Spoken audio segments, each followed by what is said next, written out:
राधे राधे, नमस्कार। स्वागत है आप सभी का मेरे चैनल पर। मेरा नाम है सुषमा। तो अभी सभी परीक्षाओं का आगाज़ हो चुका है। टीजीटी पीजीटी 2022 की भी एग्ज़ाम डेट आ गई है और असिस्टेंट प्रोफेसर परीक्षा विज्ञापन संख्या 51 भी निरस्त हो चुका है और नई तिथि आ गई है। इसके अलावा एलटी ग्रेड मेंस जीआईसी का भी है। तो सभी के लिए पढ़ना तो वही है, सब्जेक्ट वही है, सिलेबस वही है हिंदी में जो है, और विस्तृत रूप से पढ़ में जो मेंस है, एलटी ग्रेड का मेंस और जीआईसी है, उसको पढ़ने के लिए विस्तृत रूप से हमें पढ़ना पड़ेगा, लिखना पड़ेगा। लिखने के लिए, उत्तरों को लिखने के लिए किताबों को पढ़ना पड़ेगा और बिना पढ़े तो गुजारा होने वाला नहीं है।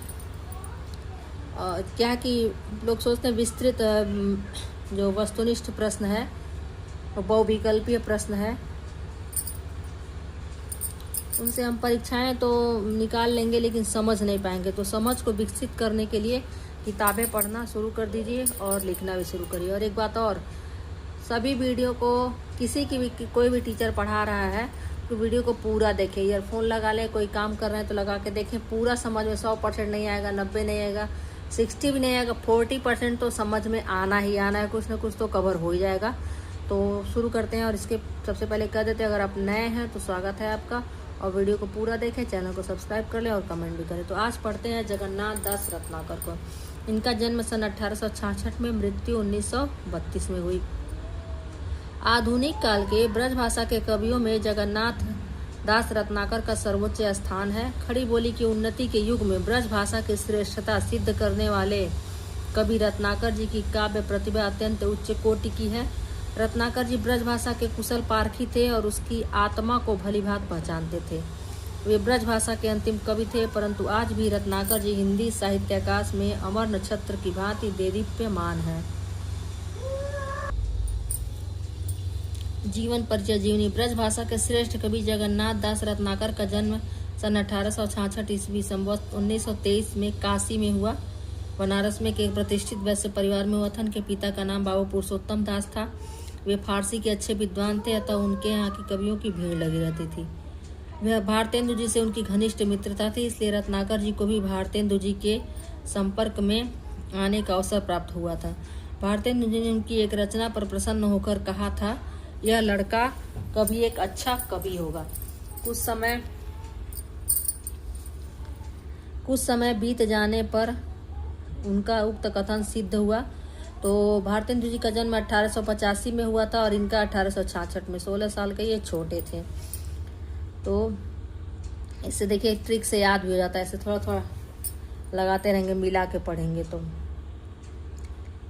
रत्नाकर जी ने फारसी विषय लेकर काशी के क्वींस कॉलेज से 1891 में ईस्वी में बीए की परीक्षा उत्तीर्ण की, और इनका उपनाम रत्नाकर हो गया। रत्नाकर जी ने अवागढ़ एटा में कोषाध्यक्ष के पद पर कार्य किया, परंतु जलवायु अनुकूल न होने के कारण काशी लौट आए। इसके पश्चात वे 1902 में ईस्वी में अयोध्या नरेश के प्राइवेट सेक्रेटरी बन गए।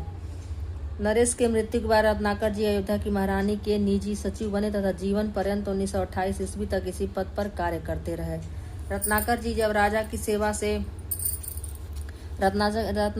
जब राज सेवा से मुक्ति पाई तो उन्होंने समस्त समय साहित्य सेवा में अर्पित कर दिया। उनका रहन सहन प्राचीन ढंग का था, अतः वे आडंबर तथा फैशन परस्ती से कोसों दूर थे। रत्नाकर जी बड़े ही सरल और विनोदी स्वभाव के व्यक्ति थे। रत्नाकर जी साहित्य साधना करते हुए 21 जून सन 1932 ईस्वी को हरिद्वार में स्वर्गवासी हो गए। साहित्यिक अवदान। रत्नाकर जी ने पद्य और गद्य दोनों ही विधाओं में साहित्य सर्जना की, परंतु मूलतः वे कवि थे, अतः उनकी पद्य रचनाएं ही अधिक प्रसिद्ध हैं। रत्नाकर जी ने हिंदी साहित्य के विकास में अपनी काव्य प्रतिभा से महती भूमिका निभाई। उन्होंने साहित्य सुधा निधि और सरस्वती के संपादन में योगदान दिया। उन्होंने रसिक मंडन के संचालन तथा काशी नागरी प्रचारणी सभा की स्थापना और विकास में अपूर्व योगदान दिया। उनका काव्य सौष्ठव एवं काव्य संगठन और मौलिक और नूतन है। आधुनिक चेतना की यथासंभव उपेक्षा करते हुए मध्ययुगीन मनोवृत्ति से आखंड मग्न होकर काव्य साधना में तल्लीन कवियों में जगन्नाथ दास रत्नाकर का नाम सर्वप्रथम है।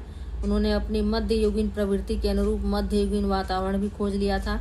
मध्ययुगीन काव्य राजाश्रय में संपादित हुआ था और रत्नाकर जी ने पहले अवागढ़ के महाराजा और फिर अयोध्या नरेश के साथ रहकर अपने लिए उपयुक्त वातावरण प्राप्त कर लिया था। रत्नाकर जी की काव्य प्रतिभा में युगीन प्रभाव तथा आधुनिकता का भी कुछ स्पर्श है और वह समकालीन कवियों अयोध्या सिंह उपाध्याय हरिऔध तथा मैथिली शरणगुप्त की भांति कथा काव्य की रचना में दृष्टिगोचर होता है। इन्हीं कवियों की भांति रत्नाकर जी ने अपने कथा काव्यों में राज्याश्रित कवियों की भांति केवल भावुकता का ही प्रदर्शन नहीं किया, अपितु व्यापक सहृदयता का भी परिचय दिया है। वे भक्तों और श्रृंगार कवियों के बीच के कड़ी हैं। वास्तव में रत्नाकर जी नए होकर पुराने और पुराने होकर भी नए हैं। तो इनकी मुख्य रचनाएं देख लेते हैं रत्नाकर जी की, जो कि बहुत पूछी जाती है। कृतियाँ इनकी है। रत्नाकर जी ने अनेक काव्य कृतियों की रचना की। उनकी प्रमुख काव्य कृतियों का विवरण इस प्रकार है। गंगावतरण, यह गंगावतरण से संबंधित 13 सर्गों का प्रबंध काव्य है। उद्धव शतक यह धनाक्षरी छंद में लिखित प्रबंध मुक्त काव्य है। हिंडोला यह अध्यात्मपरक श्रृंगारिक निबंध काव्य है। हरिश्चंद्र यह भारतेंदु जी के सत्य हरिश्चंद्र नाटक पर आधारित 4 सर्गों का खंड काव्य है। श्रृंगार लहरी, इसमें श्रृंगार परक 168 कवित्व सवैये हैं। रत्नाष्टक, इसमें देवताओं महापुरुषों और खड ऋतुओं से संबंधित 16 अष्टक संकलित हैं। वीराष्टक, इसमें ऐतिहासिक वीरों और वीरांगनाओं से संबंधित 14 अष्टकों का संग्रह है। गंगा लहरी और विष्णु लहरी, ये दोनों काव्य कृतियाँ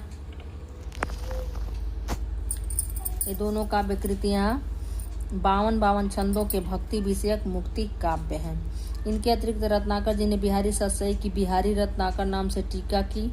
साथ ही अनेक ग्रंथों का संपादन किया, जैसे दीप प्रकाश, हमीर हट, हिम तरंगणी, सूरदास अपूर्ण, सूरसागर है अपूर्ण है, सुंदर सिंगार, नख सीख, रस विनोद, सुजान सागर आदि, उन्होंने इसकी टीका की है। उनकी काव्यगत विशेषताएं देखते हैं। रत्नाकर जी आधुनिक काल में प्राचीन कवि के रूप में अवतरित हुए। उन्होंने अपने काव्य में भक्ति काल और रीतिकाल का सुंदर समन्वय प्रस्तुत किया। उनके काव्य की आत्मा भक्तिकालीन है और शरीर रीतिकालीन है। तो रीतिकाल के अंतिम कवि थे। कविवर रत्नाकर जी एक भावुक कवि हैं। वे भावों के कुशल चितेरे हैं। समय समय पर मानव हृदय में विविध भाव उठा करते हैं। उनका बड़ी सूक्ष्मता से कवि ने निरूपण किया है। रत्नाकर जी ने अपने काव्य में केवल श्रृंगार रस का ही चित्रण नहीं किया है, वरन वीर, रौद्र, भयानक, करुण, अद्भुत आदि सभी रसों का सुंदर निरूपण देखने को मिलता है। श्रृंगार के संयोग की अपेक्षा उनके वियोग श्रृंगार में अधिक मार्मिकता देखने को मिलती है। तो इनका वियोग श्रृंगार में अधिक मार्मिकता देखने को मिलती है।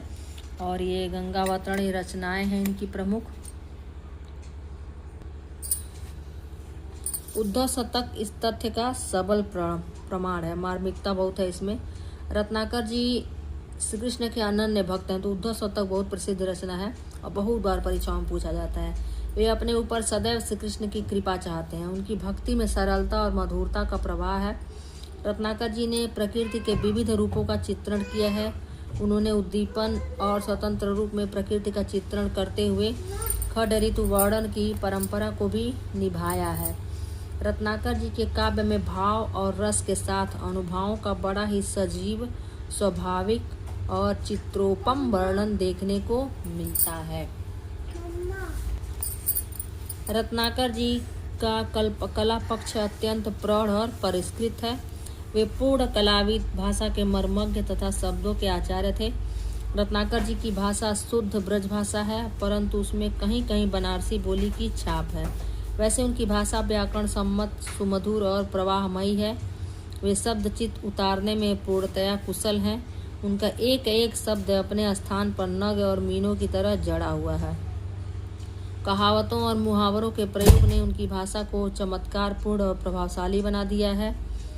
रत्नाकर जी ने प्रसंगानुकूल भाषा का प्रयोग किया है। उन्होंने अपने काव्य में विषय के अनुरूप रोला, दोहा, छप्पय,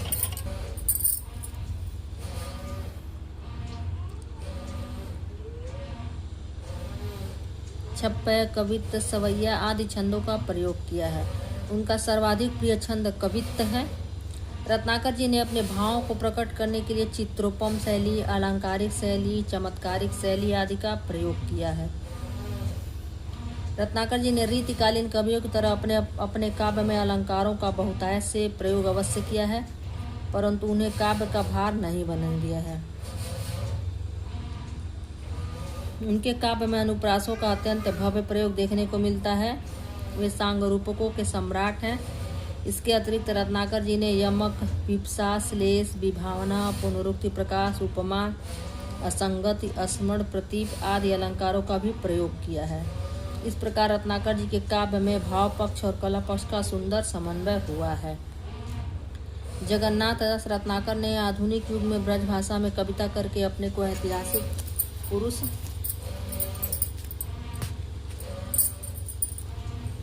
सिद्ध कर दिया। उनके काव्य का भाव पक्ष भक्ति काल का प्रतिनिधित्व करता है और कला पक्ष रीतिकाल का। उन्होंने अपने काव्य के माध्यम से नवीनता के आकर्षण में अपनी प्राचीन परंपरा को विस्मृत कर देने की प्रवृत्ति के प्रति भावी पीढ़ी को सचेत किया है। इस प्रकार आधुनिक काल में ब्रज भाषा को परिमार्जित और साहित्योचित एकरूपता प्रदान करने वाले जगन्नाथ दास रत्नाकर का नाम सदा अमर रहेगा। तो देखते हैं थोड़े से इनकी रचनाओं को। तो सरस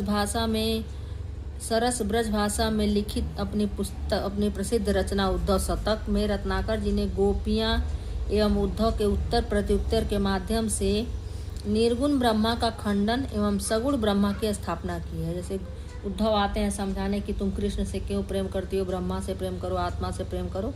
तो यही तथ्य इसमें प्रस्तुत छंदों में यही विषय प्रतिपादित हुआ है और अंत में उद्धव भी गोपियों के सगुण ब्रह्मा के विचारों एवं उनके प्रेम से प्रभावित हो जाते हैं।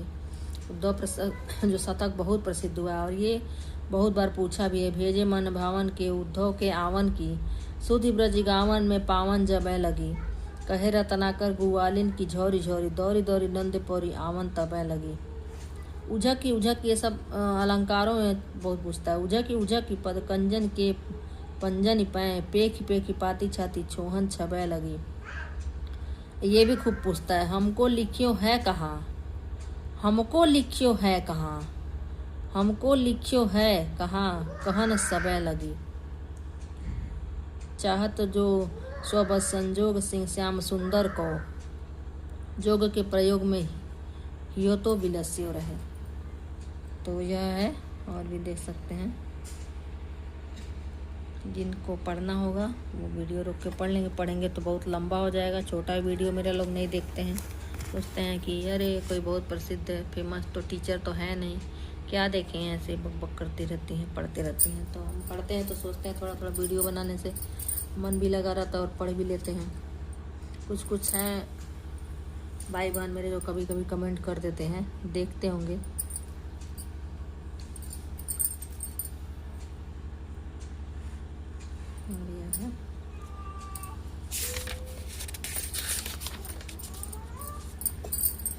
और ये तो ये बड़ा है थोड़ा,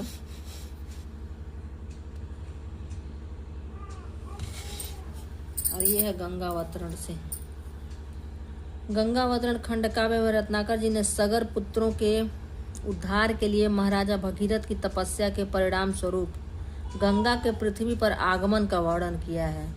प्रस्तुत छंदों में गंगा के आकाश से पृथ्वी की ओर तीव्र वेग से आने एवं शिव जी की जटाओं में धारण किए जाने का काव्यमय चित्रण हुआ है। तो यह है।